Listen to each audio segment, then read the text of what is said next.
It's your call. In case you're just joining us, this is the FlowPoint podcast. I don't know what number, maybe 15 or something.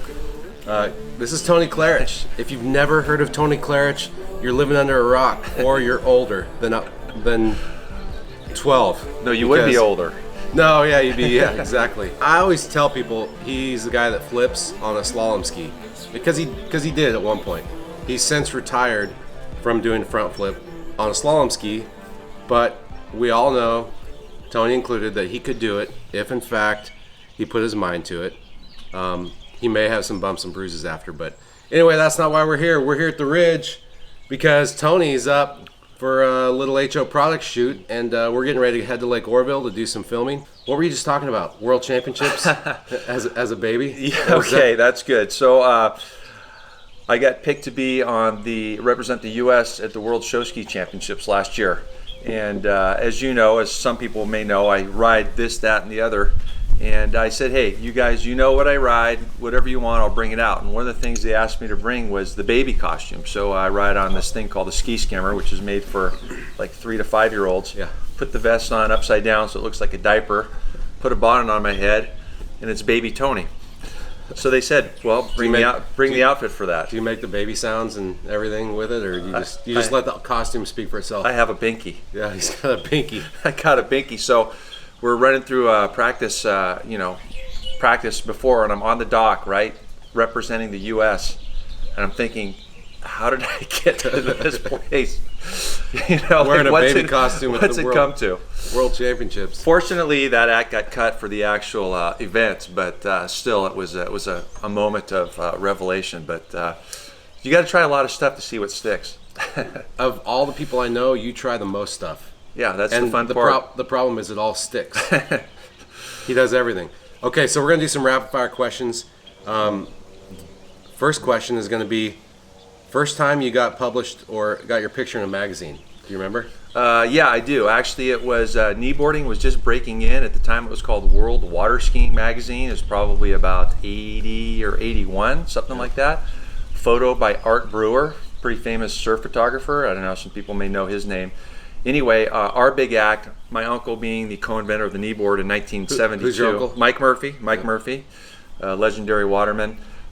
We had this big act where we would jump over the top of each other, like literally, not line shorter. No, it was like straight over the top. Real stuff. Yeah. Real men back in the day. The real stuff. So I was actually, it kind of signaled in a way me surpassing him a little bit in some of the tricks because he was having a hard time that day doing the jump. So I had to step up and jump over him. We got a great shot. They ran a kneeboard thing when kneeboarding was the hottest thing on water back in the day.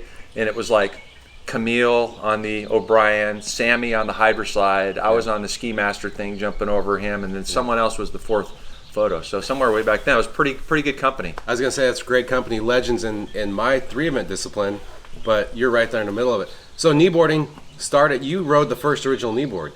You were just telling me earlier. Yeah. And I just saw kneeboarding this last weekend on Lake Oroville. So this is like a 40-year history of the sport. People have been kneeboarding, I'm sure, longer than the first kneeboards have been around, but that's pretty cool. Well, that's the thing. I've been digging around the history. I really enjoy the history because I've been around it a lot and somehow I've managed to be in the middle of a lot of this stuff. Uncle Mike being the co-inventor of the kneeboard, I was digging through some old footage because, as we were discussing earlier also, thinking about putting together this documentary of the life story, but my grandmother shot film of everything. So I just transferred about 120 of the old-time reels. Yep.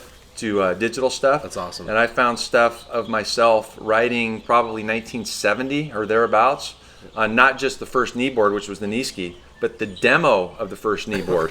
The prototype. The prototype. So, doing a beach start somewhere around 1970. I was about 6 or 7 years old back in the day. That's crazy. Yeah. So talk about some of the things that you've been a part of. Well, first off, Tony and I had a reason to hang out or to get to know each other because I wanted to do a FlowPoint episode on him. So if you haven't seen that one, go back maybe, 2 years now? Yeah. And what do we say? What do we call that? Water Skier's Life. And I kind of showed the things that Tony does. Kneeboard, slalom ski tricks, hydrofoil is one of his favorite things. Barefooting, skiing on coolers, all that stuff. You've probably seen the one where he skis on a cooler. Anyway, then the next thing was Tony said, hey, I'm doing this thing called 50 for 50. I said, what's that? That sounds like a lot of numbers. He said, well, it's where I turn 50 years old and I ride 50 different things in one day. I'm like, dude, that's impossible. He said, well, I already did 40 for 40 10 years ago, and I got in this thing called CrossFit, and I'm fitter and I'm healthier, so I think I got this. So we went down to Long Beach Marine Stadium, and that's when I really got to see what Tony is capable of. And you skied on or rode 50 different things in one day. So tell us, just real quick, looking back on that event, is there anything you would change about that single particular day, if you could? The only thing I would change really was I did not have enough electrolytes. Gatorade or whatever you want to call it? It was the water. Yeah. I didn't get tired. I wasn't out of breath. I wasn't fatigued. But at about ride 43, I just was not having enough electrolytes, and I started cramping. I wasn't tired. So I really should have been on the, Progenics, which is what I like, or, Gatorade or something. I was eating a little bit, but yeah. You should have had a baby bottle with some electrolytes in there or something. Yeah. So that would be the one thing. But I mean, I could have easily squeezed in another amount, and I may. I may. I'm looking forward to getting the trailer, putting all the stuff, and doing some road shows, and there may be a 53 for 53 or 54 for 54. I'm going to be ready. What's probably your single biggest or most proud moment in the sport of towed water sports? your personal, one of your top 3 moments. Okay, well, I'm glad you asked, and I just say the first one that comes to mind was actually at the 40 for 40. So this is looking back 12 years now, and it's crazy. I'm getting emotional just thinking about it right now. But my family is such deep roots in the sport. We did a thing where we had 4 generations out behind the boat at the same time. So it was my grandmother when she was still with us, and she was 85 or 6 at the time, something like that. Uncle Nick, I think Mike was planning something else at that. So Uncle Nick was there, and then it was myself, and it was also my son. And it's like, it really put it into perspective because, and we were all riding different stuff, but I looked to my right, and I saw my son, like the future, and then I looked, to my left, and there's Uncle Nick, like such a big part of, towing me through the years and the ski schools. And then there's Grandma, like just still ripping at 80, and then to figure out like how you fit in the bigger scheme, where your spot is. And it was like, puts it in perspective in that moment like that. And also the fact in that moment that in this bigger event, that it wasn't just about me and all the stuff I could accomplish. It really is a group dynamic, and it's not just you as an individual that ever gets this stuff done. Well, that's pretty symbolic for. That's why I like towed water sports, because it ends up being a family and a friend sport activity. Like you said, you don't just do it on your own. You got people on the boat. You've got people driving. You've got people driving the tow rig to get to the lake. And you don't just get good, if you do get good, by doing it yourself. You've got boat drivers, you've got coaches, you've got family members. So what you just said, you in that moment, you're able to look left and see the giants that you stood on the shoulders of to get to where you were. Exactly. And I think that's pretty cool. That's a crazy cool moment to have. But I was hoping you were going to go back a little further to something in the glory days of towed water sports back in like the 80s, maybe like Coors Light Pro Water Ski Tour days, because you were around back then, dude. I know. So many crazy times. Well, what ski were you riding? What slalom ski would you ride if you were going out and you were going to film, or you're going to do a magazine shoot, or you're going to do an exposition? Back in the day? Yeah. Back in the day? Oh, it was the HO Turbo. HO Turbo? Yeah. Was that the one, the white top with the pink HOs on it, or was it No, the purple? it was before. When it first, there was a number of graphic changes over the years, and when it came to that checks, that was like totally revolutionary. But the one before that, it was an all-white ski with red and orange, like kind of pinstripes around the front, and then the big just HO kind of square logo in the middle. That was my ski. I actually found one. A friend of mine gave me one. Out of it, he found 2.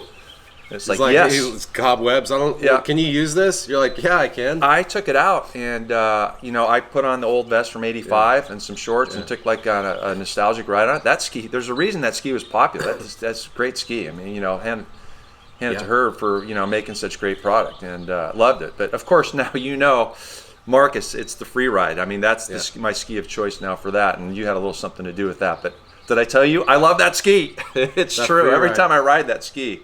So dang. Talk about one of those moments back in the 80s that stands out, whether it was like being on the dock before, putting on a show at a pro event. Okay, I got something. One. I got one. And it's funny, mind association, but we were at a pro tour stop, and I probably did exhibitions at, I don't know, 5, 6, 7 years, throughout the season. In North Carolina, is that the one that's in the bowl? Down in the bowl, yeah, I think so. South Carolina, North Carolina? I think North Carolina. So some big storm had come up and just like ripped the tents away. All the big floating buoys they used to have were completely gone. And like, okay, the course is wrecked. We've got nothing for the next hour. So Terry Dorner comes to me and goes, "Hey, do you think you and Dean could ski for a while?" Dean Lavelle. Yeah. And we look at each other. It's like, yeah, we could do a little something. So we had literally 45 minutes to just ski at a pro tour stop. Yeah. And just go kill yourself, basically. It was beautiful. So that's awesome. Kneeboard, shoe ski, hydrofoil, slalom ski, barefoot. We just took turns riding back and forth, and then together for 45 minutes and just laughing all the way. It was a good time. That's awesome, dude. Yeah. Well, I don't want to get too long because I want to save some for the next time that we actually plan to get together and do a full-blown FlowPoint podcast with Tony. One last thing though, what do you what's one message or one takeaway you have for folks out there who are passionate about water sports that may not see things the same way as you? Like a lot of my demographic, 3 event skiers. Yeah. Because you come from a different angle. Yeah. And then also, maybe that leads into the last question. What do you have coming up? Okay. So what's the perspective shifting comment? Perspective shifting comment. Okay, here we go. See, a lot of people in this sport have become very directed. They're in a lane, They're very narrow focused. And that's fine. I can totally appreciate that, because to take the sport to that next level, that's absolutely what you need. Yeah. I've become something of a generalist, where I am good at a few things, but I dabble at almost everything. Mm-hmm. And what I found in doing that is that you can learn so much about the other things from opening your mind to what the other aspects of the sport have to offer. Mm-hmm. So I became a better picnic table rider because I became a better disc and ladder rider. Yeah. Now that doesn't exactly make sense, but what I'm saying is maybe you can become a better slalom skier because you open your mind to, say, riding a freeboard ski, which is a ski with no bindings. Yeah. Or these speed skiers from Australia, these guys that go real fast and race, they ride something called a paling, which is basically a 1x4 piece of wood. Mm-hmm. So they train on this piece of wood that's no bindings, no fins, to learn how to have soft knees, so that when they have a ski and they're going fast, they become better. Yep. So to be, I think, a little bit more open, and just to kind of see where you may get some perspective or make your sport better, your aspect of the sport better.